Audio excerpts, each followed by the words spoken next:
So here we have the Hyundai Tucson on a 69 plate. I'm going to start off by showing you inside the boot, and then we'll hop in and run through some controls on the inside of the car from there. As we approach the back of the car, you can see we've got plenty of boot space along with that 60/40 split folding rear seat, should you wish to increase this space even further.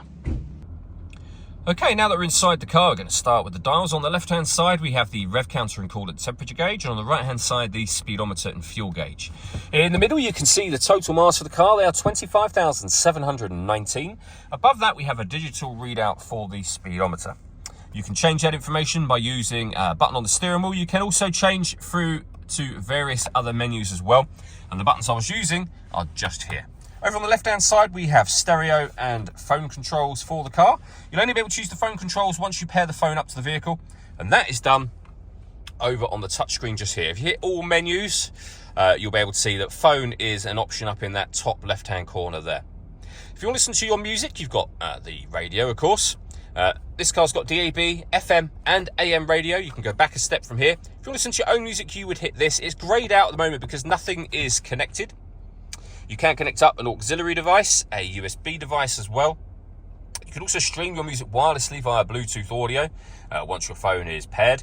And as you can see, if you connect up your smartphone, you've either got Android Auto or Apple CarPlay available as well. And then you've got voice memos on that next screen there as well, should you wish to use those. Working our way down, we have got your dual zone climate control. So you can adjust the passenger temperature, driver temperature. You can increase and decrease the fan speed from here. You can determine what direction you'd like the air to be distributed in. Then when you're happy with those settings, that button will turn your air conditioning on and off again. It's on when that light shows, and of course it shows just there as well. Or hit auto. This car will now maintain those temperatures by taking control of the fan speed and the direction of the air for you.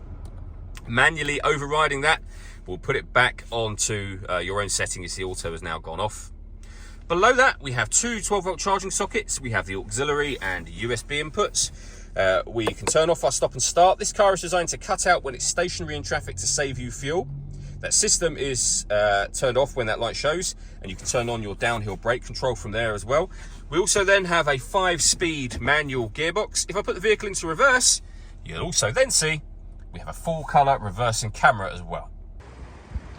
All that leaves me to say is thank you for taking the time to watch this video. If you'd like to come and see the car in person and have a test drive, please feel free to call either of our MJA sites. We'd love to hear from you soon.